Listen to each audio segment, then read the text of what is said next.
Director Hernandez. Director Polo. Here. Director Sanella. Here. Director Martin. Here. Okay.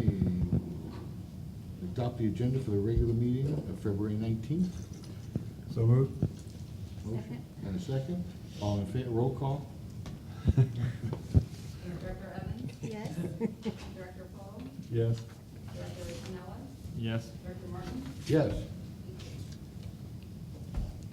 And now we're going to have a presentation by the VWD very own Mechanical Electric Department. I assume that's Robert. Yes, as we, the boards know, we're working through the different groups, getting some feedback from the board, get to know each of the employees, which I like, because now they have to sit in the front row. They've been sitting in the back row, so now they're going to be up here. Robert is a supervisor, and what I'll have him do, if you don't mind, would be to introduce each one of his employees, so you know who they are and what they do. Great. Robert? Thank you, Mr. President, and board members. Let me introduce some of my staff here that's present at this meeting. First, I'll introduce Dale Austin, pump and motor technician. Okay, and Jim Ranch, electrical instrumentation technician. Jim? Dean Toth, mechanical maintenance worker. Steven Saavedra, mechanical maintenance worker. And Ryan Bauer, mechanic. David Elpin, mechanic. Steve Corbeil, senior pump and motor technician. We haven't ordered the shirts yet for David, right? We haven't ordered the shirts yet? They were greasy. Has a little, it has a little thing, it has a little Vallecitos sign on it, doesn't it? Yeah, and they do have T-shirts as well for all that. So this is your mechanical electrical department. They take care of all the stock of the district. Okay, and now Dale and Jim will continue the presentation. Ah, very good. Thank you. I'd like to start off saying thank you for having us here today and allowing us to give a presentation of our department. We're a vast department. We cover a lot of different fields, and we're very glad we work for Vallecitos, and we're happy to be here today to give this presentation. A little nervous, but this is our mechanical electrical crew. We were a reactive and repair department, responding and reacting to breakdowns and problems.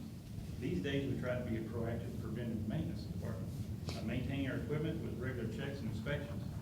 The goal is to maintain life of equipment, avoid unexpected, unplanned equipment failures, which leading to emergency repairs, usually at the most unopportune times. PMs are preventative maintenance tasks generated by our CMS programs, or Maximo, we like to call it. Programs provide a schedule of inspections, service including rebuilding and replacement of equipment. PMs also allow us to anticipate replacement and refurbished equipment in a planned accordingly manner. Our I'm sorry. assets throughout the district. Oh, hold on. Excuse me, one quick question. If you could just go back one slide. What employee is that in the back corner? What uniform is that? That's an intern. That's Danica. Go Daddy. Our assets are 19 tanks, reservoirs, 10 potable water pump stations, 32 pressure reducing stations, flow control stations, 4 wastewater lift stations, our metal arc reclamation facility, our treatment plant, Mar Reservoir, and our main facility, which we're at today.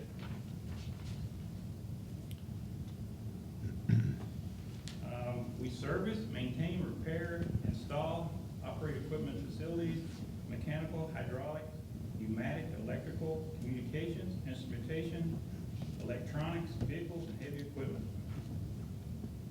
This is our mechanic crew that are here today. Our fleet crew services over 100 vehicles, including trucks, backhoes, trailers, vectors, and machines like generators, Vactrons, trash pumps, compactors, and weed eaters. They schedule regular vehicle maintenance, get most out of equipment to terms and long life and reliability. They change oil, service brakes, flop tires, do tune-ups, and whatever else is needed to keep these vehicles on the road. They also set up new vehicles for district service by building light bars and installing toolboxes and district radios. They are our personal AAA service. They also respond to roadside vehicle emergencies as needed. For us, Call. when needed.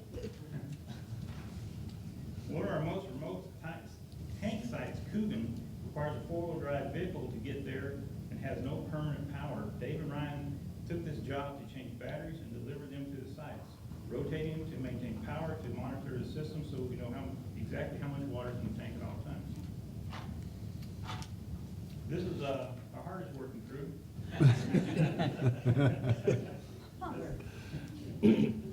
Steve, Dale, and Mike. We maintain several types of equipment such as pumps, motors, air compressors, grinders, and generators throughout the district for potable water, wastewater, reclaimed water systems, sites and systems. They perform PMs, which include balance and vibration checks, inspections for wear and tear, oil change, and replacement of worn out parts. They also service, maintain, and test our 12 standby generators. The biggest one powers the Metal Arc reclamation facility by itself. This is our crew. We're prepping a motor to access to a hatch in the roof to do general repair and rebuild throughout the system. We lower through the roof, sets down on the pump. And this is just last week, we had an emergency call out in the rain. Right before we got ready to go home, we had a rain failure, rain shorted down the motor. We had to do a quick repair to get our system back up and running.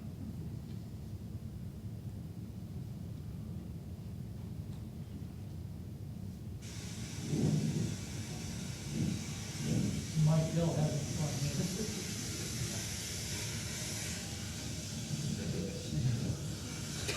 There's a cap in the bottom of the tank and you had to replace the valve because the old was rusted out. Pretty much the only way to do it without anything. You got it.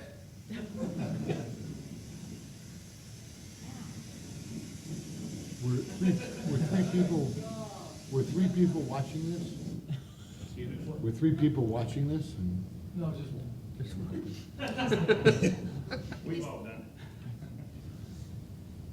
This is our mechanical maintenance, Dean and Steven, and their tasks and duties include maintenance and repair on disc facilities, equipment such as clay valves, pressure, flow control systems, air vacs, pumps, motors, and altitude valves. On tanks, they perform PMs, preventive maintenance that include inspection and testing of equipment for proper operation at potable water and wastewater facilities. They also work on a lot of general stuff that Robert throws at them, like repairing fences and gates or anything else that needs mending, painting, or doing. I'm gonna turn it over to Jim for his electrical side.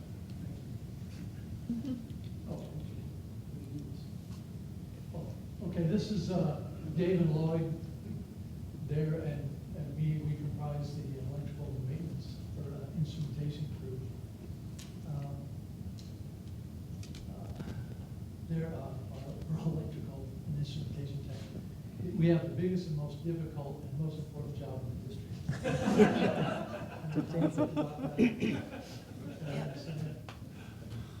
Okay, but we work on, Dave and Lloyd do programming for PLCs. And we do everything from that to replacing light bulbs. So we do get some help from the building maintenance guys on that. Jim, Yes, what is a PLC? a programmable logic controller.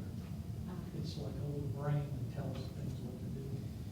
It's part of the SCADA system. Oh, okay. And it's like a little mini computer. Okay. It's mainly for industrial use, so it's not like a Windows. Okay. This is Dave working on a project we've had going for a while, the tipping weir controls. We built new way to articulate the tipping weirs. This is me changing or disconnecting the motor, the wiring to the motor, which we have to do every time we service the pumps or the motors. This is actually the tipping weir that what Dave was working on. It's one of the projects, we have several design build projects going on. This one, that little, you can see the slot in the middle, this is up at the plant, and it rotates one way or the other. And draws that material off the top of the water. If you could hold on there, Jim. Annually, there's a contest in the water industry, water wastewater industry, to where you win awards for innovation and design of stuff. what Jim's talking about, you can't see it, it used to be a very complicated process that would rotate this thing back and forth. It had gears down in the water, they would rust, it's in sewage. Was it 2 years ago, I think, they won the award? Was it 2 years ago? They actually won the award for the design of this. The district actually, or the district staff actually designed it and built it. So they're doing it themselves. It took all of the mechanical pieces out that they had, brought it all above ground, so it got rid of safety issues. They won a safety award for that as well, the LeBont, award for safety, because it basically took it to where the employees didn't have to go down into it. We didn't have to drain the structure. They could do everything now above ground and do it. So this was something they designed and built themselves. Did they patent it? Pardon? Did they patent it? You know, unfortunately, what council tells me is we can't patent something that we built as a public agency, They'll but be retiring here I'd pretty sure soon. like to sell it if I could. Yeah. Does it have their name on now? Is it come like, Vallecitos Electrical Mechanical Department? They may have signed it, I Give don't it a know. name that, no, you didn't. You have to go under the That's water to amazing. read it. Huh? You have to go under the water to read it. Well, that could be a problem. I'll just. That's not water. Mud, mean mud? Okay, this is, at the other end of that same sedimentation tank is what they call a telescopic valve. And we're working on a new system to control the level of that valve. It's really hard to explain, so I'm going to try how that works. This is a chemical injection system we're building, installing, actually, the operations guys purchased it. And we're connecting it to the SCADA system and doing the connections. That's where we buy water, one of the places we buy water from the county water authority, and we're gonna inject chemical right at that location. This is Buckshot, pressure reducing station. And again, the operations guys found a unique little valve that will generate some power, some electricity of its own. This location is on the other side, over by Lawrence Well, and there's no power there, so they've come up with something that's still kind of in the experimental stages. Maybe we'll do a few other locations. Okay, the SCADA, this is a picture inside of one of the SCADA panels. You can see all the wiring and the programmable logic controls right here at the top. SCADA means supervisory control and data acquisition. Our work on the SCADA system involves pump controls at lift stations and pump stations, variable speed drives for pump motors. We also maintain the UPSs there uninterruptible power supplies for the SCADA system, so it doesn't go down when the generator takes over.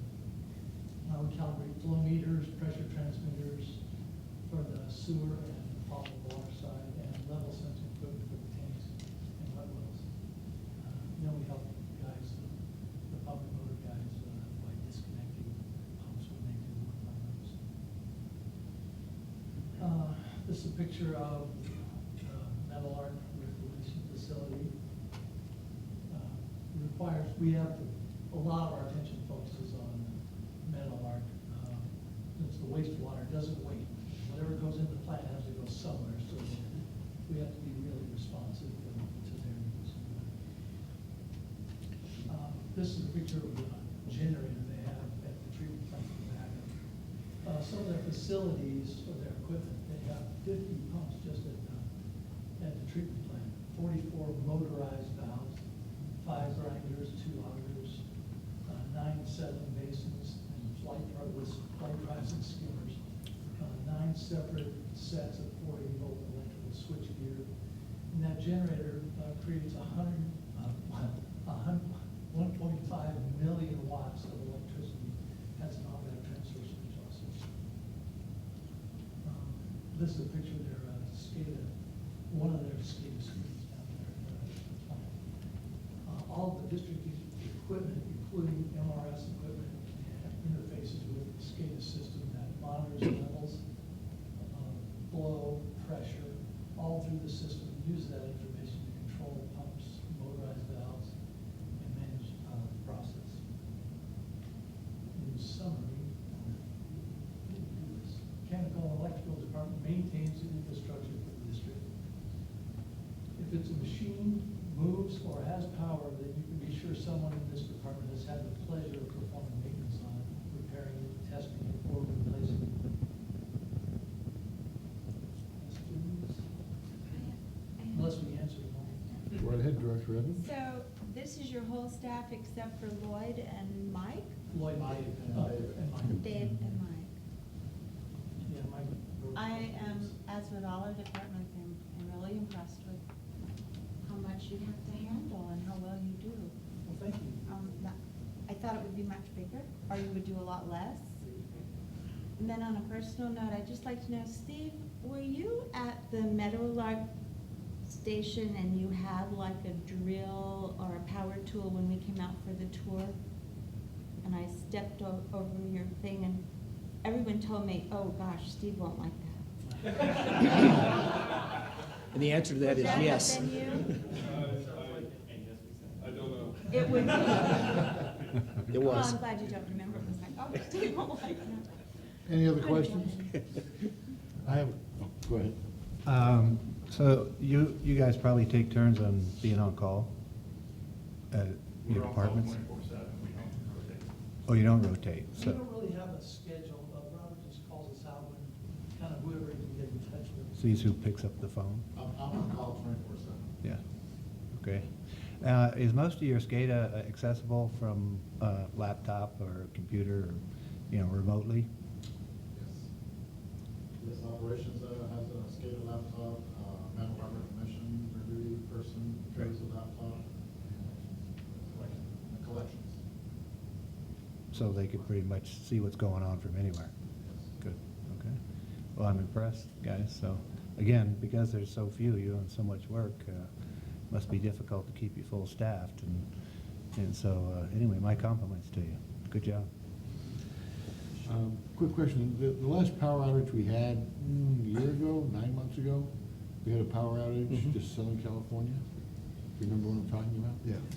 Yeah, Okay. out of Arizona, I think. Go through the system of what happened at Meadowlark during that power failure. Just walk us through what happened, what steps were taken, what was necessary. I have no idea. Yeah. Well, we have that covered. Actually, they have a huge generator down there. And we've seen it.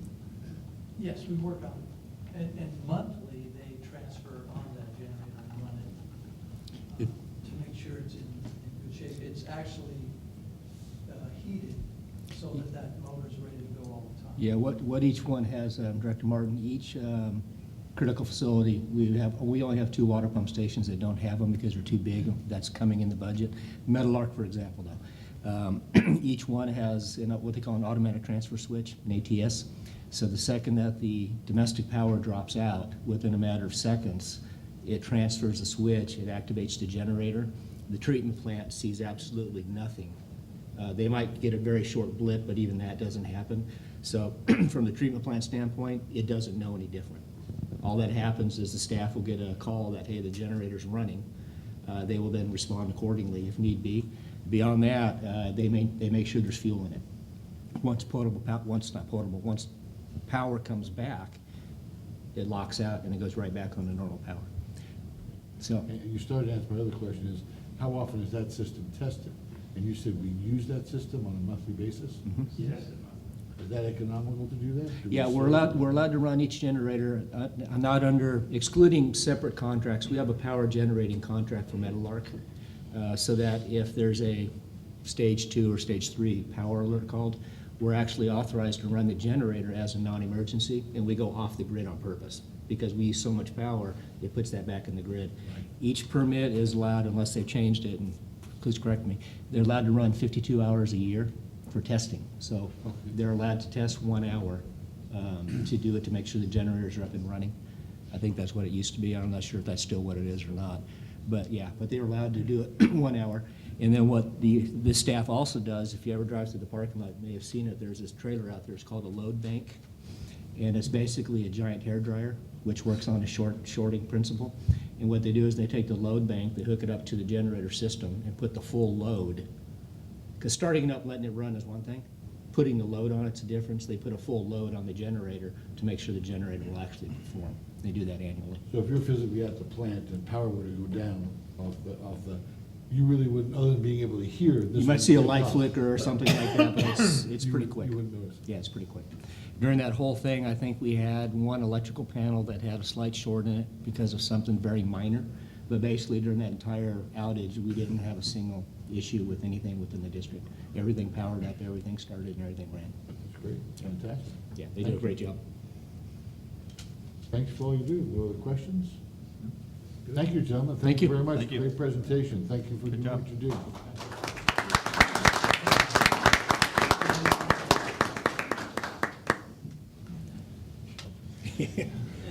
Now they can run. Run away. The GM's taking you all out to dinner next week. He said families, everything. Is that right? Actually, they got coupons at the Christmas party on making breakfast. Pancakes. Yeah, they just haven't called me on it yet. Very cool. Thank you. Time date on those. Yeah, absolutely. All communications, seeing none, there are none. Notice to the public. Nobody do that, nobody's here. Consent calendar, approval of the minutes and the warrant list. So moved. I'll second it if I can ask a question. Yes, a second, and questions? And the question is actually on the warrants, and we just have on, First Bank Card Center, we have meetings and travel, and we just put a lump sum of 12,000. And I just wondered why it was separated out, or if I wanted to know where I look for it. Sure. The First Bank cards are credit cards, and currently we have 3 of them. Dennis has one, Tom has one, and then we have a district one that we just got. That's why you see 2 different warrants, because we pay each card with a warrant. Otherwise, they might throw it all on one card and we go over on the Oh, others. right. It's all the travel. The one that you see with the bigger number, that's all the district travel, and the space that we have for descriptions is kind of small. So we do have records of all the travel, though, that are related to that. So if we got public records requests or something, if somebody wanted to see all that, they can just grab that, and it's all the paperwork behind it. Okay, and that's a monthly. That's a monthly, absolutely. Thank you. To follow up on that same question, so monthly, if someone wanted to see, there's no way for us to access that. We'd have to go to you and ask for it. And you can run it on a computer. with a Like touch online? No, it's not online. It's paper hard copy. Okay. And by the same token, we get, because we do X amount of travel, and we do X amount of hotel stays, and we do X amount of all this, we get bonus points and all that stuff, which goes against our travel. Where does that show up?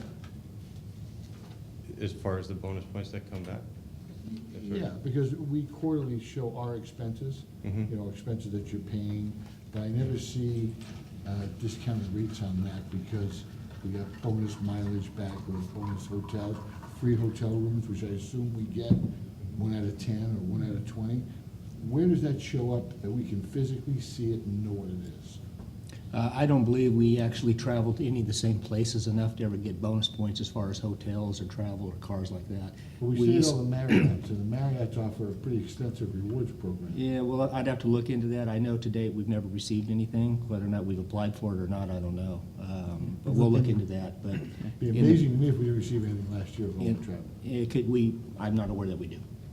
With respect to Southwest, we used to actually get the bonus points on that, and then that would be applied towards any tickets that we would buy.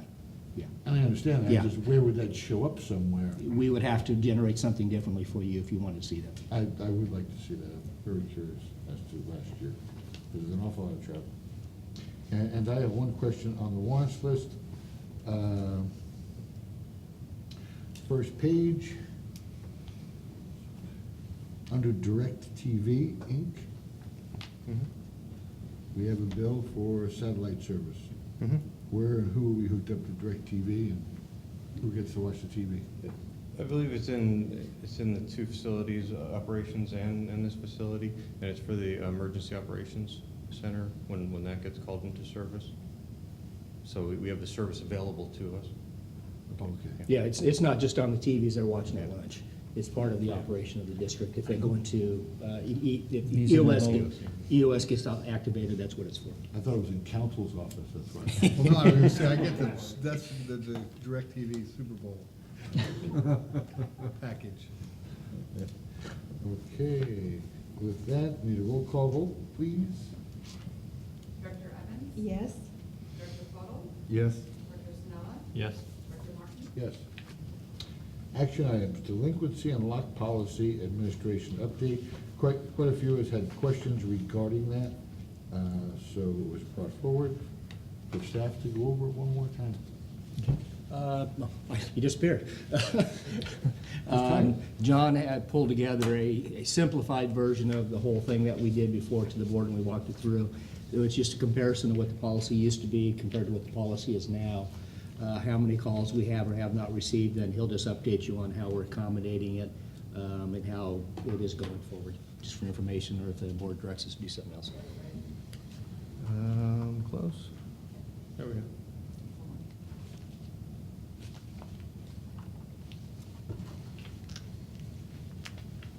Okay. That will go there. Okay. Thank you, Dennis, and members of the board. We have ordinance 186, which is establish the rules, regulations, and miscellaneous fees for water and wastewater service. That was adopted on October 2nd, 2013. Prior to ordinance 186 is the top half of the slide that you have in front of you, and this is basically was our billing and collection procedure, including late notices and lock notices. This is a perfect world scenario without weekends, holidays, and things, just to count out the number of days. What we would have is we would have service being provided from the beginning of February to the end of February. On March 1st, the bill would go out for the February service, and then the clock starts ticking from there, the number of days in that column. The bill is due 20 days from the bill date. On the 21st day, it's delinquent. Remember, this is before 186, ordinance 186. On April 1st, they would get their second bill for March service. And then on April 3rd, they would get a late notice that would be mailed to them for the February service. So what that means is that the second bill they received didn't have notice of the late fee that was assessed to the prior bill. 10 days after that, or actually 7 days after the late fee, they'd get a 48-hour notice, which is basically a notice that they were going to be locked. We would call them one day before we'd go out and lock. We'd call that a courtesy call. And then the next day, we would go out and lock the meter. If I could right there, John. Sure. Where part of the confusion would always end up would be, as he indicated, they've now already gotten their March bill. And so we'd call and say, you haven't paid your bill, we're gonna come lock you off. We just got the bill, March. No, we're not talking about your March bill, we're talking about 34 days ago. We're talking about your February bill. And then when they get the next month's bill, there'll be the late charge for February. So everything just overlapped. Everything overlapped, and that's what the whole purpose was to eliminate that overlap, because there was so much confusion. So we call, well, I just got the bill, how can I be late? No, we're talking about last month's bill. Oh, and by the way, there's a late charge that's not on the March bill because it's from last month. It was just a lot of overlap and confusion. So with that, ordinance 186 was passed, and that's the bottom half of the slide. And that is the new schedule that's in ordinance 186. They would get the February service from the 1st to the 28th. On March 1st, the same bill would go out for February service. On the 20th, it's still due, and on the 21st day, it's delinquent. What we were doing was we were assessing the late fee there on the 21st day. Once it's delinquent, the late fee would be assessed.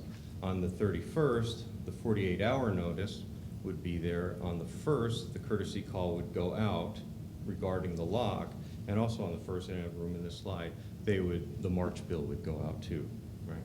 And then April 2nd, they would be locked. What that did was shorten the times of service that we were providing without payment, and also shorten the amount of time since the bill was out before we would lock. So I'm a little confused as to why we were getting complaints. We were getting complaints for a number of reasons.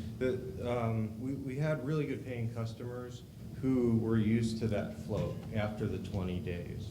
They knew that they could pay up to a certain amount before they would get the late fee assessed, which would come out basically a couple days later. And it would also be mailed, and they'd have a chance to pay. So that's where we got the complaints. We shortened that time, and they kind of got caught in the middle. It's 10-day difference, 11-day difference. If you look at just the second column, the 20 days didn't change, the 21 days didn't change, but now you've got 34 where it was the notice and the 30 days, but then they get the delinquency fee right off the bat. So it was a 10-day difference in float, is the difference. And how many complaints do we receive, or how many problems Why don't you keep- came from this? Why don't you go on to the next slide? Basically, there's notices that we send out, and then there's complaints. So the notices that we sent out for 12 months prior to implementing ordinance 186 was about 1,400 a month. After the 12-month average after implementing it is 1,700, almost 1,800. So that increased significantly. Now, the number of complaints was quite substantial too, and understandably so. People who've had great payment records are now all of a sudden, they're used to having a few days to write the check. Now that went away completely. So the lesson learned from this, what could we have done to not create the complaints and the skepticism and the problems from the constituents? What would we do next time better than we did this last time? Okay, what we're talking, we've had a lot of discussions about this, and I believe we've come up with a best practice. If I can go back to the previous slide here real quick. On the bottom half of the screen, on the 21st day is what we're intending to do, and we're just now getting the hardware and software in place so we can roll this out. On the 21st day, rather than assessing a late fee right then, actually give them a call then that we have not received payment. And it's an automated call. Hi, this is Vallecitos Water District, courtesy call to remind you that we have not received payment. Please remit payment within 2 days. Otherwise, a late fee will be assessed. And then they'll have a little bit of float there, and they'll have warning. We'll also do away with mailing out late notices, because if people aren't in town or the mail doesn't get delivered on time, we can do away with all of that, which in turn saves the district money too. We'll give them 2 more days basically from the delinquent date to remit payment and the call also, and then we would basically stay within. We're going to add 2 more days before we would lock, is what we do. And was this a lesson learned, or were these things Oh, absolutely. contemplated by staff prior to, but timing was more important? We wanted to remain in the spirit of Ordinance 186 when implementing this the first time, because it said, you know, your bill is due within 20 days and delinquent on the 21st, which is what we did. And now what we're doing is by amending it slightly, but adding that grace period and the call, they're getting notification on the day it's delinquent from us. We're not mailing something. We know that we called. We can see that the call was answered by an answering machine, answered by a person. And also just giving our customer a little bit more fair notice. We did have notice on our bills for 2 months, January and February, saying that bills not paid by the due date will receive a 10% late fee without advance notice. So that went out on our bills for 2 months prior to implementing. But nobody reads that. Yeah. We did it on the website as well. We did on the website. To notify. Nobody reads that either. I guess what I'm saying, so now, have you talked to any of these people on the phone yourself personally, or should Oh, we- yeah. Yeah. Okay. Yes, sir. So what are you saying to them? How are you quelling and giving them trust back in Vallecitos that we're not gonna be out just to nail them for a late fee? Which is what most of them think. Yeah, you know, first of all, I understand. Like I said, reasonably so, they're upset. They're paying their bills on time, and what had been on time for quite a while, whether or not we put it on the bill or on the website or anywhere else, it's understandable. I don't read all my things. And also apologize. We've been waiving the late fees, especially people with great payment histories. Why should they be penalized? There's no reason for it. So just, and talking to them and understanding them and listening to them and restoring confidence in us, basically. And you think you're able to accomplish that on the telephone, with the one you speak to at least? Just try our best. I think what you'll see is the number of the complaints will drop back down to the normal once it gets in the process. Sure. But lessons learned for next time. Oh, absolutely. Director Pope? Yeah, I guess that was part of my thing, but from personal experience, I know that different bills that I have, that I'll get burned once and then I'll learn my lesson. So hopefully we'll have the same thing happening here, because everybody has a little bit different payment. If you pay a mortgage payment, has a little bit more forgiveness, and pay a credit card doesn't, so you gotta know those things.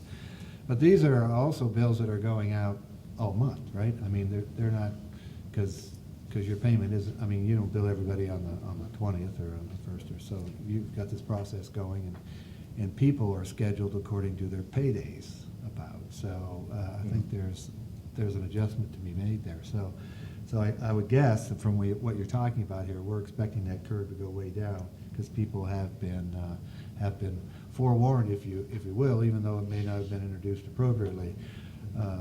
But it is interesting, would be interesting to know the general tone that the people have called in, and what have we done? So do we forgive a lot of that, or does it depend on their past payment record, or does it depend on how upset they are? What? We have been waiving the fees a lot. And like I said, the ones who are calling are really the ones with the really good payment history. Yeah. And, or we, I got a letter today where they're on Social Security, and the timing of the Social Security check and the timing of paying the water bill, okay, we have to now take that into consideration and really take a good look at that and see how are we gonna handle those. Can you adjust those at all, Yeah. as far as when those bills go out? The bills, because we systematically read the districts Yeah, I bet. on a route and a Yeah. cycle, and then the reads go in, and generates the bills, and the bills go out. Right. It's hard to take one out of that cycle. It would be a lot more labor intensive to do that. So, They have the flexibility, if need be, just to waive the charge. And again, when you're reading 22,000 meters on a consistent basis, yeah. it's 16 cycles that go through to try to pick out individual ones. But again, customer service, if they have somebody that it happens, they talk to them and they just waive the charge. There's always some circumstance that happens. When I was on vacation, I made my payment on my card from my iPad, and it said it went through. I got a notice yesterday that it didn't go through. So I just called the bank, and they said they understood. I gave them the number that my thing said it went through. They just waived it. So I mean, we're always going to get some type of situation, and I'll say that the customer service is very good about taking it into consideration.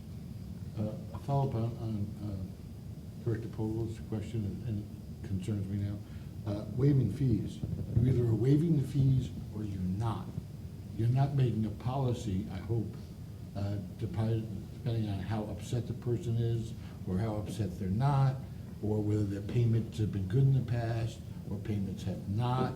I would think that probably is a very poor policy. it's pretty much across the board that they're Pretty much. waiving the fees, yeah. Pretty much. Mm-hmm. It is not across the board. You have the ones, Director Martin, that are the consistent, no matter what, is always late. They continue to pay the delinquent fee. We waive the delinquent fee first time. Same First thing time. with this situation. Okay. That's our Yeah. standard policy. We waive the delinquent Yeah. fee if it's your first As First long as time. you're treating everyone alike, Yeah. no matter what their ethnicity, Yeah. There's no Religion. picking and choosing on payment that. schedule. Just happened to be more this time out, boom, when it jumped up, when moved up the date, but we did, if it was the first time for them and they were good payers, we waived it just like we would have before. Thank you. Director Sinella? Yeah, I'm glad to hear that you're implementing some discretion when you're handling customer service calls like this. But I do, to President Martin's comments there, I do think consistency is important. And I like the idea of, perhaps giving somebody, one freebie, if you will. But certainly, we don't want anybody to take advantage of the district as well. Kind of more of an education for me. Can you, either staff or yourself, kind of explain to me what locking somebody's water off entails? Like, how do you do it? There's a valve on the service side of the meter that Okay. they change the valve, and then they put a lock on. And Got the it just holes shuts line up. well. And requires a special tool to unlock it, or? It's the key to the lock, yeah. Big Okay. bolt cutter. Bolt cutter. Unfortunately, we have that too. If I could on that, basically, the 48-hour notice says, we're going to give you 48 hours to pay. Then they do a courtesy call, which is we're going to lock you. Once that actually happens, the first time they'll go out, they'll just turn it off. What will happen is sometimes they will come home and just turn it back on. Then we actually go out and issue and put a lock on it. Sometimes they cut the lock off. We have to go back out and put a second lock on it. We do have some of those that are repeat customers, but it's a physical act of locking and turning the meter off. Okay. And how many locks did we do last year? You know, I have it in graph form, I don't have the numbers. So roughly. We're doing about, well, the notices are 855 per month. But the actual locks, a lot of times we'll get payment before we go out and lock. So, I can get those numbers. But, Director Sinella, we just increased the fees for doing all of this last year. I saw that. I met with Tom last week. Yeah, we just increased all the fees so that it actually pays for itself. Should be a trend that we start seeing this drop off. Okay. To me, 855 seems like per month, seems like a big number. Is that consistent with other water districts, or not only other water districts, but how does this kind of compare with other like services, like trash services or electricity? Have you ever looked at that? We've looked at electricity, especially when we did 186 when we were putting that together, and it's the late notice and the timing is very consistent with what, because our customers, they don't relate to another agency. Our customers relate to their other bills, like SDGE, so we're very sensitive to that. So it tracks pretty close to what SDGE does now. And then 850 is just the notices, just a percentage of those actually get locked, because they get the notice a lot of times and call and make a pay arrangement, and that's all they have to do is make a pay arrangement, and then we don't lock them, or just express their intention to pay, and then we won't lock. So it's only a small percentage of that 850 that actually get locked. Yeah, I'd be curious to get Yeah, we can get that number on if information we for could. you. Yeah, I think we actually have it from the past presentation. We did the policy. I just knocked it down, had them knock it down to these two slides for the talk today. Thank you. Then I had, Director Evans? Well, I'm just gonna tag on his a little bit, because he sort of asked what I was going to ask, but we added a cost to unlock, right? In the ordinance? We modified it. We modified it, and how much was it now, do you remember? 150. It's $150 now. So if you get it locked, it's $150 to turn it back on. That's the combination of locking it and unlocking. It's a lock-unlock charge, so it's two That's trips. right. Two trips. Just was thinking that, all right. And then you were saying this high jumping, what's the, I'm looking at, is the average complaints used to be? the average late notices that we sent out? Yeah, I the don't have it number. on my screen for some No, reason. and complaints. Complaint. I don't, You I said don't, you, numbers of the complaints, yeah, of the actual complaints that we received. I don't have numbers on that, because this just comes in through the thought you calls. like numbers. Well, the maximum is the blue line. Right. So, Some You're falling amount less further than and the further away blue. from getting a dashboard if you don't have those numbers. I mean, doesn't somebody keep track when someone calls up and they're upset? Doesn't anybody write this down? Oh, we There are- have a monthly report. We just don't have it here. I just Oh, don't have it. you do have Yeah, it? we have it. We just So don't you have can it. get it to us? Yeah. We log Yeah. when we actually have a service call. If we send somebody out or make a work order, that logs the number. But if it's just somebody calling with a comment or a complaint, that's not necessarily logged. We're not tagging those. But if it turns into, oh, we'll go out and reread your meter, boom, that's, rereads. Those are odor complaints. If we're sending somebody out to look at an odor complaint, boom, that's logged. So we do have numbers like that generates a report, but only if it's generated by a work order. If it So generates a you work really don't log complaints, so we have no way of knowing how many complaints we have a month. We know, like I said, if we're actually sending somebody out to assign it, the Maximo system logs that, and we have that report. I understand that, but I'm saying as a board, we have no idea of knowing how many complaints our business is getting a month. No, but we can certainly add that to the monthly reports when we do that our list. That would just seem to be in any business you'd want to know. Yeah, Otherwise, how do absolutely. you judge? I don't know, that's just my opinion. I think, Director Sinella? no, very good point, and I don't want to get too far off topic, but perhaps at our strategic planning meeting, we should discuss developing some metrics And this could be one of, documenting how many complaint phone calls, and then we'd have to define what a complaint phone call is. But also there may be some other measurables that we want to take a look at and be able to trend to see if we're, driving continuous improvement, if you will. So I think it's a good point, President Martin. Is that something we have time, that we can get to Michelle in time? No. No, but it's something we can very easily just start tracking. And then we can see what the trend I think we is. need or to whatever the case identify may be. what we want to track, how we're going to define what it is we are tracking. That's what I say, because So sometimes. it's more than just start tracking. Yeah, well, I think we could do that to see what it is, and then we'll define what it is, because you'd be amazed at the phone calls we do get. But we'll definitely start going towards it. And truthfully, for me, I'd like to be amazed, because I'd like to know, I know, we probably get phone calls because the TV goes out, but it'd be interesting to know. Yeah. Thank Okay. you. And you're gonna get us a report on that in a month, or? I'll see what they Yeah. need, and we'll start tracking it. Okay. Yeah. We can definitely track what we already, we'll give you that right away. What Okay. we already tracked, we can give you that Right. now. Yeah, because we even have, we have an annual report that we have to turn into the Department of Public Health. How many odor complaints, how many taste complaints, Oh, pressure yeah. complaints. We already track all of those items as it is. What we don't track is somebody calling up complaining that they didn't like the speed of a truck going down the street. We don't track things like that. And/or service complaints on, okay. Yeah. Okay, great. I think, thank you. Thank you. There was no action on that, that's just note and file, correct? Just note and file information. Item 2.2, ACWA Region 10 member, Region 10 member vacancy. Region 10, which we're a part of, has a vacancy on their board. I'll let staff explain how the vacancy Yeah, happened. it took me a while to figure this one out myself. When I met with the president the other day for the pre-board, I couldn't understand who was no longer on the Aqua board. It was a change to where the agency, we're part of Orange County, we're one group together, Orange County, San Diego. The president of the region is allowed 2 chairs.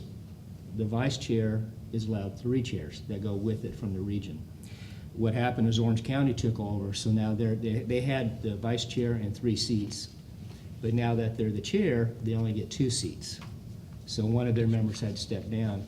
Because San Diego's now the vice chair, they get the extra seat. So it wasn't an issue of somebody vacated in San Diego where we have an extra seat. We just picked up a seat. So what the process is now is the resolution of nomination. If anybody on the board would like to, is to be nominated, there is a resolution here. It would then be certified by myself on behalf of the district, sent up to Aqua. There is a application form that needs to be sent very quickly with it as well. Any applications that do come before the Aqua board, they will actually be making a decision at the board level. Same as an appointment you would make to fill a vacancy, that's what the Aqua board is doing. So with that, if there is a nomination on behalf of the board, there is a resolution that we would need a roll call on, and we'll send it in on behalf of that board member. So I would just say with that, that I would be interested in doing it because that doesn't incur a lot of expense. Their meetings are here within Orange County and San Diego, so it's not a lot of flying or driving expense, other than the 2 board meetings, which we already go to anyhow. So I would be interested in the nomination if someone would like to so nominate. I'd like to nominate President Martin for the ACWA Region 10 Board of Directors. Hint, hint. Well, thank you. I'll second. And a second. Roll call. Okay, this is a resolution 1443. Yeah, yeah. Director Evans? Yes. Director Waddle? Yes. Director Snell? Yes. Director Martin? To make it unanimous, yes. Thank you. We will fill the resolution out, we'll send you the application, Diane may actually have it with her, and we'll need to send that in as soon as possible on your behalf. Thank you very much. Thank you, Port. Well, I do a good job. Go get them. If I get on it, I will. It's politicking, so I think I have You feel like you just got thrown under the bus now? Yeah, it's like, well, it shouldn't have went so smoothly. CSDA Board of Directors call for nomination for seat C. Same thing, I believe. Yes, we are in Region 6, and if you go to page 24 of the board packet, right now, Region 6, seat C is currently filled by Elaine Sullivan, Leucadia Wastewater District. I'm not sure if Elaine is going to serve again. She's running. She is running? Well, there's a star that she's going to. She's running. And I Oh, I'm heard sorry, I didn't she see it, yes, was. yes. So unless the board would like to nominate somebody to fill that seat, this is a note and file if there's no action on behalf of the board. Would anyone like to sit on that board? There, No. what exactly does it do? CASA is CSTA. CSDA, Yeah. California Special District Association. Special districts, as you're aware, can be everything from vector control to fire protection, water, wastewater, everything else. We went to Napa. I know what CSDA Yeah. is. I'm wondering what exactly. They is have, involved in I the think position. did they spell out in there how many meetings? They, if you go to page 23, Do you go to Sacramento every month? CSDA reimburses, also you have to attend their Oh, 2 every annual other month. conferences, participate in at least one committee 3 to 5 times a year up in Sacramento, and attend board meetings held every other month at the CSD office in Sacramento. So there is a substantial amount of travel for this seat. Unless you can conference call. Unless you can Very come. interesting, but I don't think I want to take it on. And I know Elaine's doing a really good job. Okay, just note and file. Note and file. Thank you very much. Item 2.4, California Native Plant Society Annual Garden Native Tour. Okay, what you have before you is, the district is part of a tour. I had to get clarification on this because I couldn't figure out how to get to the tour. There is no tour. Drive yourself. It's a drive yourself Drive tour, yourself. but I missed that part in the conversation. Well, you have a Because I tour, kept but- saying, well, where do you get on the bus? There is no bus. Bottom line is the district is part of this tour because of what we've contributed to the Heritage Park. Based upon that, there is a dinner. Diane did send out a separate email to you showing where the dinner's to be held, what time, and everything else. Because of our participation, we do have 2 seats that are available to the board to attend. We have 5 board members. If any of the other board members would like to attend, it's only an additional $25 per seat. So this is for information basis. If you would like to attend, please let Diane know. If we need to buy more seats, we'll just buy the additional seats.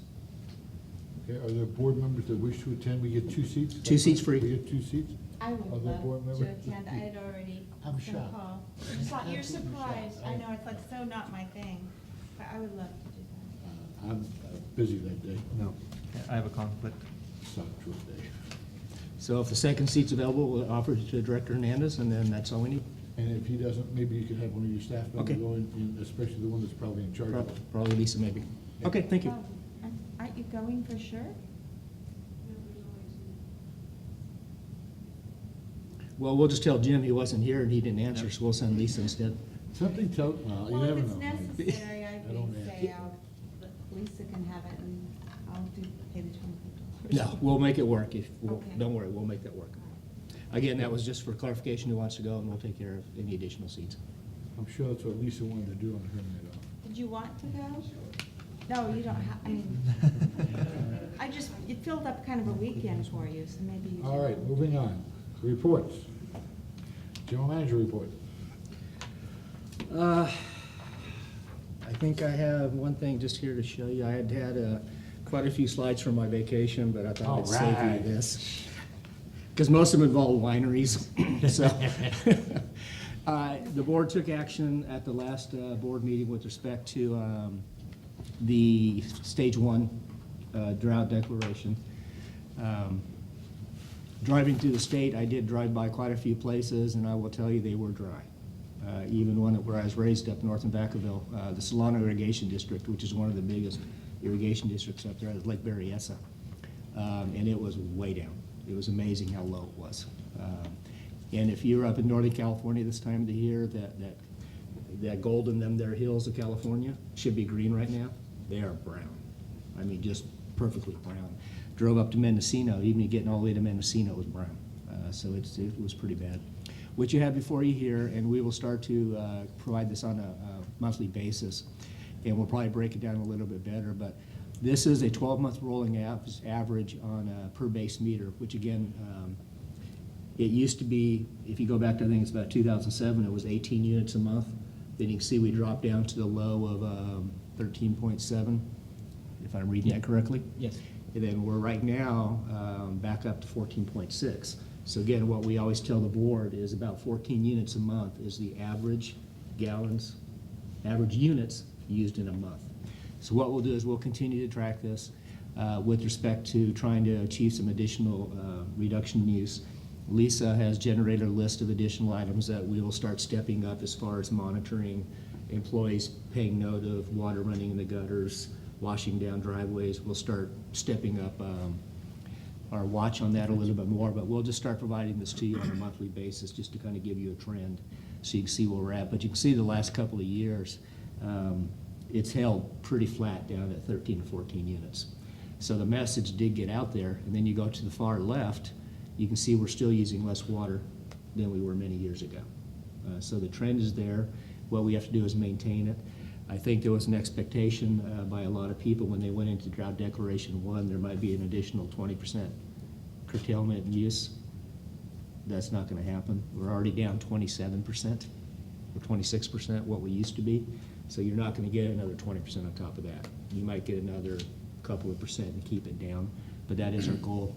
We're well ahead of the 20 by 2020 criteria that we're trying to meet. So this will just be some additional information we give you. If there's more that you would like to see as this rolls on, I think what we'll do is we'll push the left side of the graph off and start giving it a little more detail moving forward so you can see where we're at. I have a question, Matt, rather maybe an observation. In our effort for outreach, and I think some of the transparency questions that I've noticed over the year have not been transparency as much as our lack of communicating. When you go out there, and even to me, when you use 13.7 units in January 11th and 14.6 January 14th, really means nothing. How many gallons is that? Because units is not a universally accepted method I found on this last You've trip. only got the two exceptions in Southern California, which is Some Escondido. places and use 100 gallons as a unit. it's 100 units. I think the only difference, 748 or 1,000, those are the only two that I am aware of. But still legit, as well as me. Yeah. If I could tell people the average person, do you know your average house is 14.6 gallons? They go, 14.6, what does that mean? It means nothing. How many gallons is that? I think that would mean something. I Yeah. think that's, makes it really, brings it down to a commodity level. I believe everything we do send out, Director Martin has a conversion on it that says 1 unit, 748 gallons. If we deal in gallons, what we end up dealing with is putting numbers on the reports of 20,000, 30,000, and then they start getting involved. There's no way. So that lets people know what they're using. But even from a magnitude standpoint, then they don't understand that. So the qualification, I mean, the Just difference here observation. between 13.7 and 14.6 is 400 and something gallons, 10 gallons a day, 12 gallons a day difference. And you're a water person. No, I get that, I get that. We've tried it both ways. If you want to go back to gallons, we can equate it to gallons, but That's just my observation. I understand. If I could make. Certainly. Thank you. You know, one of the things, I don't know if it works with everyone, but rather than showing what we were and talking in gallons and units, one of the things that I've tried to say to people is that we say a foot of water on an acre foot will Right. be enough water for 2 average families of 4. Is that correct? Yes. Okay, Per year. so I Per think year. most people can imagine an acre and put a foot of water on it. But the average in California, if, on a good year, our average is only 9 inches. So we already are 3 inches off just on what the rain falls. So we start off as a community 25% in the hole. And I think if people realize where they're starting from, then you realize every drop of water is actually a luxury. So I don't, you know, if there's a way to turn it around. We'll try to because come up with another way to package it. It's just, it is hard to understand. Sure. but We'll look at some other way that's very to impressive message for the the numbers. chart.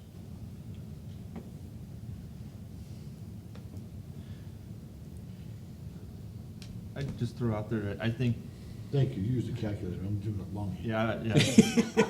I was on my phone using the calculator, but Thank you. I'm not gonna get, it's 10,247.6 gallons, by the way.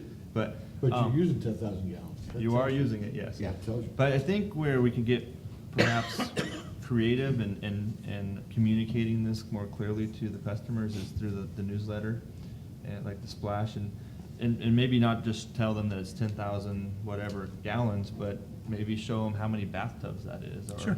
or what a typical jacuzzi takes, or kind of illustrate it that way. Sure. Some kind of an equivalent. Yeah, so I mean, I understand that toilets vary depending on if they're newer or older, but everybody knows what a bathtub is for the most part. Okay. Standard bathtub, yeah. Yeah, standard. And I think we've, Jim Hernandez and myself in meeting that one time, and I know we're gonna meet. Yeah, I again wanted to this do a month, conversion chart. But we wanted a Yeah. conversion chart to bring it down to where people could understand it. Bathtubs is a good way, something that people can relate to, because a unit, no one relates to. Yeah. It's like, oh, it's 14, And yeah, unless you see it on your bill and you can see the 748. it's 10,000 gallons. See, you know. Okay. Thank you. Thank you, great report. That's all I have. Thank you. District Legal Counsel. So in the age of transparency, this afternoon, all of these special districts in the county, literally, the phone was ringing and emails were flying around. Got a request from Jeff McDonald at the San Diego Union, all of the CEOs and the general managers seeking their help under the Public Records Act. Public Records Act is really getting a lot of mileage these days. I mean, there's a lot of secretaries and people are spending a lot of time compiling documents and providing the documents that are being requested for under the Public Records Act. A copy of all of our retention policies as they relate to emails and texts, because I think you recall there's a controversy going down with the city of San Diego. And the first 20 emails received by and the first 20 emails sent by the chief executive officer or the general manager in the month of March 2014. Just From first her- 20 on that day. Yeah, from his or her public email account, also any attachments. The first 20 emails received by and the first 20 emails sent by the chief executive officer using Gmail, Yahoo, or other personal accounts to communicate on public business or with any public employee or constituent. First 20 emails of, and that was for June of 2013. Here we go. It's just basically June of 13 and March of 2014. So get ready. I'm sure there will be some requests for you guys are next probably. I mean, this is just start. And because there's some issues with respect that are legal issues that are brewing with respect to how far can we go, how personal can we get, and what is considered, your personal emails and what are considered emails that are business related. Yes. So on that note, and I think I brought this up in one of my meetings with staff, I'd like to actually have a Vallecitos email address. I think that would be beneficial for all the board members.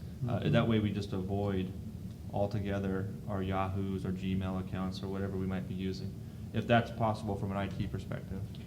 I'm sure if you can give an employee an email account, you can give a board member one as well. We did talk about that with the new website director, Sanella, and the consensus of the board at that point was no, because it's, because of the phishing, the spam, and everything that goes with it. It'll be msanella@vw.org. You'll be amazed. But we can do it. I'm not saying we can't do it. Piece of cake. I'd like to give it a try. Yeah, And we piece of can do cake. spam But filters it wasn't or- unanimous. I think if the board, maybe on an individual basis, if you want to tell us if you want to do it or not, we can do it. It's not a problem. I mean, it's just setting up another Yeah, it's just an email email account. account. But I think there's a point there that you've got to be cognizant of, is that, we're kind of categorizing our emails, and so it's probably a good idea to have that this is my Vallecitos one, Yeah, period. I agree. It's going back and A forth. quick question, just to find Yeah. out perhaps a little more. When Diane emails me saying, attach find immediate clips from San Diego County, is that something you're talking about?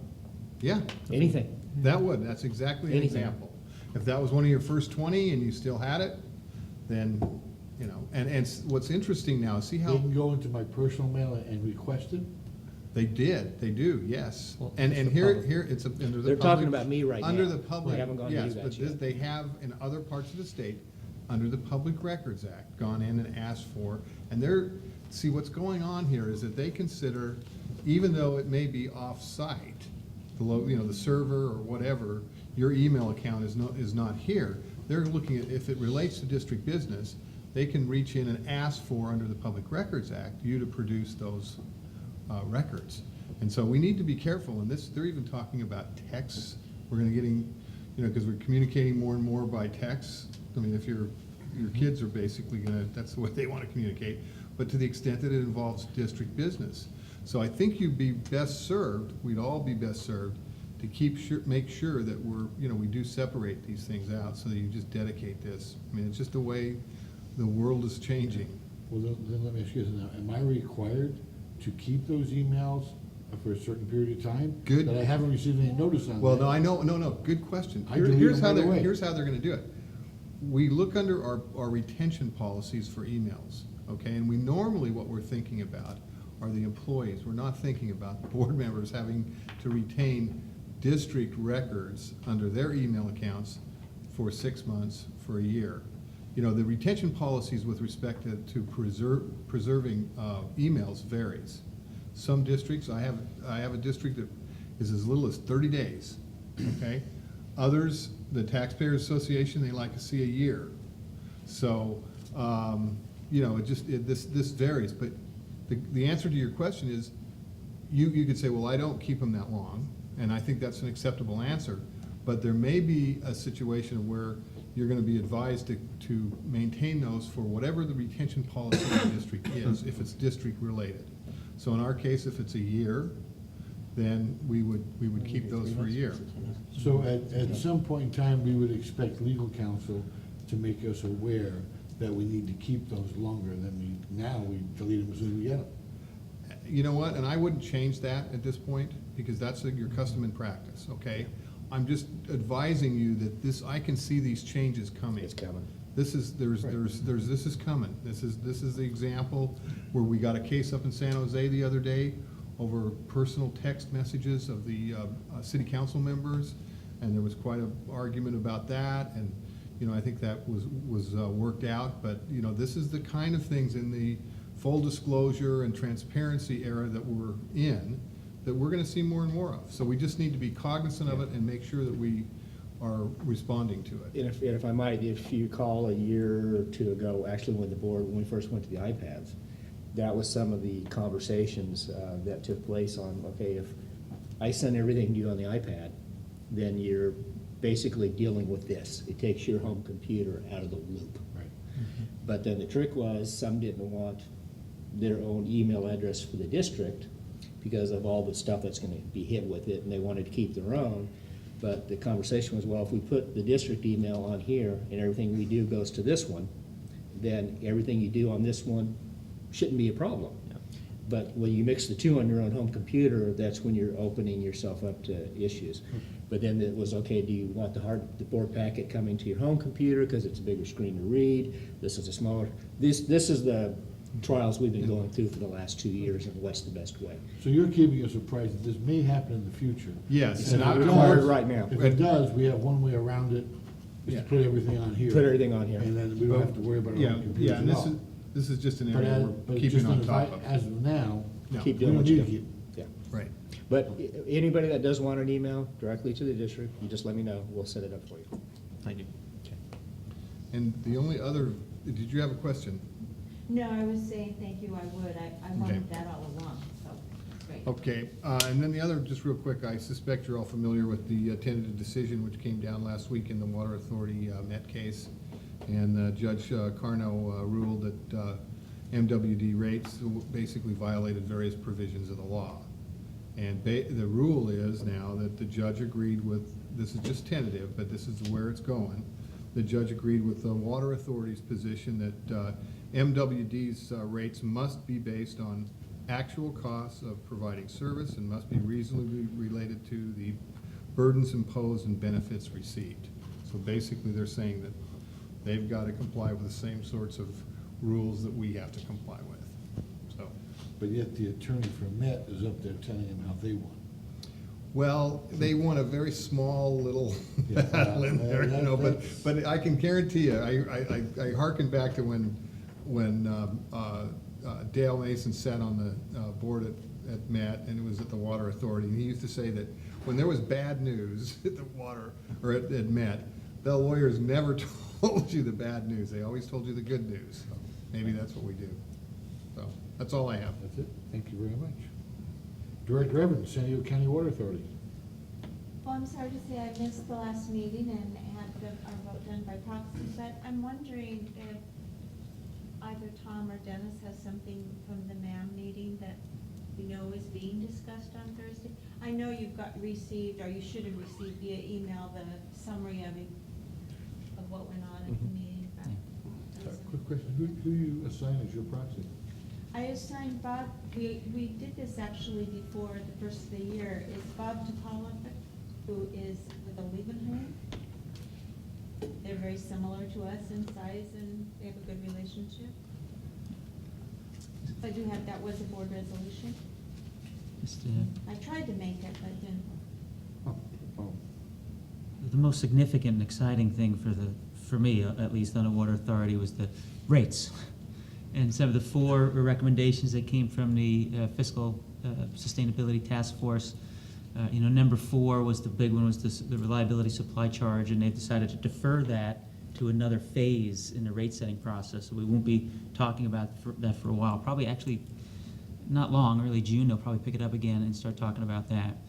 And then the other areas, they just deferred just to the next board meeting, I believe. They took it off the table for the board meeting that was going to be discussed. And mostly that was putting a lot of the supply-related charges, if they were fixed, putting it on the fixed charges. And so there was a lot of concern by member agencies that their fixed charges would go up compared to their other ones. But that was about it. Oh, it But is. it's controversial, and the trick is what we're trying, I don't say a trick, but the policy the water authority's developed is we can't have a case against Met for certain processes that we say are wrong. So we're making sure all of our processes are actually the same as what we're saying there should be. That's kind of the biggest thing, similar as we did the cost of service study last year. That's what the water authority's gone through, and making sure the pie is sliced up in the right pieces. And there was one other thing under the legislative, and you might have caught on the media clips, that there's a bill going through or is being proposed that would force the HOAs to allow water-wise yards. There's actually a senator that's decided, I believe it's the senator, who's put that up because there's been conflict with the drought. So I think that was interesting. It's finally made it to the level it might become actually they have no choice. And the first battle on that was taking out grass and putting in the artificial turf. They had to get a bill passed that would allow you to do that because the HOAs weren't allowing people to do that. That happened last time. Oh, well. So this now would they're make- going a step yeah. further to actually let them take out the artificial turf and put other landscaping. It's what it sounds like they're Yeah. going the next step on it. It's interesting. thank you. Encino wastewater, Director Polly, do you have a report on both or one? Seeing you, Mr. Hernandez is here. No, I wouldn't know about the CIC, but I think since our last meeting, there's only been the board meeting. Help me out with that, Tom. I think what we did, we only talked about one thing, and that was, I think, authorizing some letters to congressmen. Yes, that was only one action item on the EWA board for a Which clean is the water. same thing we did here, Mhm. right, previous. on the Just to bring it to the previous board. attention of the federal level. And, So, the next PFC meeting, I won't be able to attend because I'll be here Workshop. at our meeting, so, anyway, short and sweet. Thank you. And is there a committee that's looking into the extra property that they're not using right now? Is that an ongoing thing? Or is It's an that, ongoing thing, and it's not really a committee, it's the entire board when they bring it up, but they have a few people kind of looking into some things that we talked about, and they'll be coming back to the entire board about feasibility studies, if you will, Great. on Thank you. different phases of it. Thank you. Director's reports on travel, conferences, seminars. I have a couple, real quick ones, I'll make them. The Urban Water Institute was earlier in February, which I attended. And DPR, IPR is what everyone was talking about, and it's interesting because when you get into those conclaves of people that, that's all they do, they talk about it as if they're gonna start doing it tomorrow. You know, and they don't realize that there's a whole political process coming up. But it was very interesting how far along they've actually come, and especially the indirect potable. But it just leads to more information about that. If anybody has other questions about the Urban Water Institute, please get a hold of me. We're glad to chat about it. And then the WEF had their Colorado tour that I just came back from. And that started at the Hoover Dam and did the tour inside. And those older people on the board remember doing that many years ago. You were allowed to do it. Now they don't let people do it. So now you're really special and you wear hard hats as you go through and do the entire dam tour. Interesting, the people that come and speak about it. Interesting to see where the water level is at Lake Mead and what they intend or don't intend to do on it and how bad it is or isn't. Again, WEF, the Water Education Foundation, you have geologists come and speak to you. You have people that have an interest in the lake because that's where they have their businesses speak to you. You hear from everybody. But the water levels are extremely low, and travel from there down to Lake Havasu, which is Lake Havasu is where the water comes through from Met. But looked at that and saw that interesting aspect. Went to Yuma further. Imperial Irrigation District, which is very important to us. 95% of our water now is coming from the Colorado. We're not getting that much from the state at all because they just stopped sending it. So it's coming from the Colorado. So it was interesting to see what Imperial is doing at it from a farmer's point of view. Also went to see a couple of places that they've rehabitated, which doesn't make sense, but they're there. And then we spent some time at the Salton Sea. Spent about a day looking at the Salton Sea, looking at the new ways they're generating power out there. Geothermal is big. They have 6 operating geothermal plants right now, but geothermal is expensive compared to wind or sun. But geothermal gives you energy 24/7, where the sun and the wind do not. But it's a more expensive way of producing it still at this time. If the lake should get just a little bit lower, they actually have the best geothermal areas there, and Imperial happens to own that property. So I think you'll be expecting to see some really large geothermal installations go in there. But the controversy is the water that, up until 1905, and make this as brief as I can, but up until 1905, the Salton Sea was called the Salton Sink, because that's all it was a depression out there. It was salt, no water there at all. And then some people built a canal. In 1905, the canal broke open. They couldn't shut it down. There's extra water coming down the Colorado. It created the Salton Sea, which, depending on which geologist you listen to, has been there for 1,000 years, not 1,000 years, been there 1,000 years, gone 1,000 years. So it's a normal kind of thing. But now all the water that gets into the Salton Sea is just coming as runoff from the farms. So it's very high in salt, very high in nitrates, very polluted. So the question is, if that's the only place they're getting water from now, they don't want to send water to San Diego. Some people want to see water go into the Salton Sea to bring that back to its 1950s highlight. So it's interesting, the differences of opinion on what's going out there with the Salton Sea. Again, the question was raised, well, if you really want to bring it back, how about bringing it back to the 1902 standards? There was no water there, which you can't do because now with all the irrigation, the runoff will still accumulate there, and it'll be worse of a poisonous pod than it is today. I think there's one type of fish is left there still. And many of the birds that they talk about, well, it's a bird, traveling. Many of them can't drink that water anymore either. But isn't it a big air pollution problem? I know out in the Coachella Valley, that's the big issue is what are we gonna do with the air pollution that's being caused by the Last year, evaporation? there was a stench that inundated most of LA, and it was the Salton Sea flip, and nobody really knew it. It was just the way the inversion did it all. It was a Salton Sea stench that caused an inversion. So yeah, it's, well, if we don't fill it up, then we're gonna have this problem. And of course, the farmers, interesting, we stopped at a few farms, and boy, they get every drop of water out of the water they're able to use. But it's interesting how from some of them you hear you know, we're farmers, we don't wanna foul our land, we wanna grow, even though you're paying us not to. And, you know, my perspective was, if someone's gonna pay me $100,000 a year not to do something, no, I'd probably do it. You know, I'd probably give it a check. But farmers are 5th, 6th, 7th generation, and, so, interesting. But, and then stopped up at, and by the way, the weather was perfect for the entire trip. We got up to Palm Springs, went out to a golf course, we didn't play, but we went out to a golf course and they showed how they're using their water and conserving as much, and they're cutting back on, there's 120 golf courses in the Coachella Valley, 120. And the only reason they're there is because they need to be, because people use them that much. But we had one lady on a trip that was staying there looking at the golf course saying, I've never seen a golf course before, why are they here? You know, so you really get really different questions being asked. And because they were lush and they were green, and it was like, wow. So, interesting. And the Coachella Canal is now being lined, so a lot of information.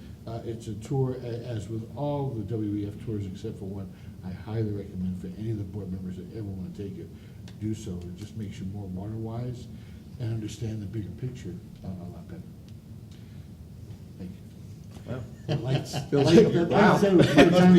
Is that a sign? My It's your time turn, is buddy. done. It's your turn. So, moving over, does anyone else have anything for travel, conference, or seminar? Any questions? No? Then, other business, meetings. So the WEF Central Valley Tour is coming up shortly. I went out last year, if possible.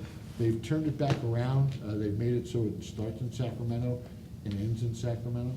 Last year, for us people that drive, you drove to Sacramento, and then you drove all the way down to Bakersfield. Is that, yeah. And they started it, and they ended up, it was just a long It was trip. long. Is that your picture in there, Betty? Yes, thank you, that was my picture. Got right in Oh, front of the go ahead. camera. All right, right next to it. Yeah. Going, what? And directors, comments, future agenda items, anyone? Yeah, would like to get more information on our website, how it's handled. For example, I got it pulled up on my iPad right now, and if you're on the home page, there's a button there for Facebook. I don't have a Facebook page myself personally, but it doesn't do anything. So I don't know if that's supposed to link to a district Facebook page, but if we're gonna have the button, we should probably do something. We'll look into it. And then the other thing is we advertise on our website that the webcast will come on, will be available, I think, the following Monday after the meeting. And I haven't seen last meeting's webcast on there. And I also wanted to verify, I don't know if anybody else watches the televising of the meetings, but I went to look for it probably a month ago, shortly after I was appointed, and I couldn't find it. So On it TV could- or on computer? On TV. So on the computer, I just can't find last meetings. Okay. But I haven't, and it could have just been me. I don't know if anybody else has looked recently, but if we're out and about and we're talking to, I actually got an email, believe it or not, about the Facebook button. So folks are actually trying to Okay, we'll look at use that. this stuff. So if we can get maybe kind of some Yeah, some we'll get information you, back. we'll get you the schedule that the city Okay. gave us on when they put the, back on TV. Yeah. And one of the things I would just tag on to his and add that I think in every issue of Splash, we should be giving the TV times. Reinforced. Should be a standard little box. But we need to make sure they're actually on TV. Well, yeah, that's. Yeah, we'll have to verify with the city when they Yeah. broadcast. Okay. Director Evans? What channel is it on? Because I'm on Director Dish, and I can't You get it. can't get yet, Because it's on, Lisa, it, she may not have it off the top of her head, but no, you're not gonna have It's on- access to it. I remember when we did this, I realized I couldn't get on TV. And this would be Lisa Uribe? Lisa Urabi, Public Sorry, Information Urabi. Supervisor. Urabi, that's okay. Your title again, Lisa? Excuse me? Your title? Public Information Supervisor and Conservation Supervisor. Yes, in answer to your question, if you go on our website, under the meetings and minutes, it links to the city, has a schedule for the complete programming of what channels are on and at what time. It looks like it's on Cox Communications Channel 19, Yeah. Time Warner 24, and AT&T UVerse Channel 99. if you So- have those, yeah. And I just one of us, if we could, confirm that they're actually airing. I have Time Warner, I did check on 24, and I think 724 in case it was high definition, but I couldn't find it. So, and Okay. again, maybe I was, 1 week on the board, so maybe I did something wrong, but if we could just confirm, so if we're going out and communicating that. Sure, Yeah. sure. I'll check with the city and see what time, when these things have aired. They actually don't go on the website right away because it takes time, once they've aired, for them to be converted Mhm. to the YouTube channel. We have a videographer that handles that. But Okay. I can make that more clear on the website if it was not. Is there typically a time, a period of time that passes from say tonight? Is it a week or 2 weeks or typically? I'm a little bit out of the loop on that. I don't handle that, but I could find out, sure. Thank you. Thank you. Yeah, if you let us all know, I have DirecTV, so I'd be more than glad to check and make sure it's, Don't think it's on direct. Yeah, you're not gonna get it on DirecTV. Anything satellite-based you will not get. You won't get it. oh, so you get it on, Cox, cable, you get it on cable only. Yeah, and I'll check on Monday as well Cox, is again. it? but- Yeah, Cox, the three that you just mentioned, Time Warner, Cox, and Okay. Uverse. yeah, well, maybe if we publish those, we get all the city knowing that, and we publish it Yeah. that way. It is. Maybe we can hear how many complaints we've had on people not being able to view it, if we kept those statistics, which we will. But we will in the future. We will in the future. Good comments, thank you. Thank you. Well, Lisa, sorry, was there a plan at some time to have a district Facebook page? And how this all came up, Director Podol and I attended the CSDA dinner the other night, and the topic and the speakers were on social media and Twitter specifically, and use of Facebook, and how more and more as technology is evolving and you have the younger generation that's growing up with all this stuff, how more and more of the special districts are using this technology, and you got everybody in there to kind of start linking up on Twitter and all that good stuff. Well, somebody in that audience sent me an email saying, hey, you guys have a really cool website, but guess what? Your Facebook link doesn't do anything. We'll have to check and see why. So, I don't know why it's not um, working. That is an error, so I will Yeah, contact our we'll fix internet that. company and our website company. Okay. But yes, And- we have a wonderfully active Facebook page. Oh, we do? Yes, we Okay. do. We've been on it for a couple of years now, and we just recently got on Twitter, so we tweet now. So Oh, that's okay. something new I'm learning. I'll have to My question is, find that. if we're Yeah, on VWD.org. Facebook and we're active, how come We we do don't? it on know Facebook, that? yeah. I'm sorry. If what we're was on Facebook and we're active, that means that we're putting things on that? there? Yes, Oh, yeah. yes. So it had to be off for, when was your meeting? Well, it's just the button, the link that's on the website doesn't go. I think the doesn't link is go just to the- bad. It could be a I think it's just the Yeah. link is Facebook bad, page. yeah. Yeah. We get quite a bit of feedback. All the stuff we do goes on the Facebook page, and everything else. I think the link is just bad. Yeah. I can get the operations guys that fix all the mechanical, electrical to put a new button on there. And Lisa, while we're fixing that, since we do have Twitter as well, can we have a link there that would, Yeah, so that- folks can follow us? That's a great idea. It's brand new Twitter page, so Okay. we'll get that link Super. added too. Yeah. Thank you. Thank you very much. Thank you. Now, I'm just gonna make one comment. I am, Fix button. being dragged kicking and fighting into this new age. I just purchased a new vehicle. And it has a navigation, voice control, and I spend more time cursing that thing out than I do driving correctly. So I will have to learn it now, which I've been fighting. But thank you very Wait till much. the first time it takes you on the road and you get to the end and you're thinking, why the hell did it bring me out here? Oh, yeah. So anyhow, well, thank you very much. No one else has a comment? And I don't have to do a roll call from this, according to the attorney. No. Nope. No. Meeting adjourned.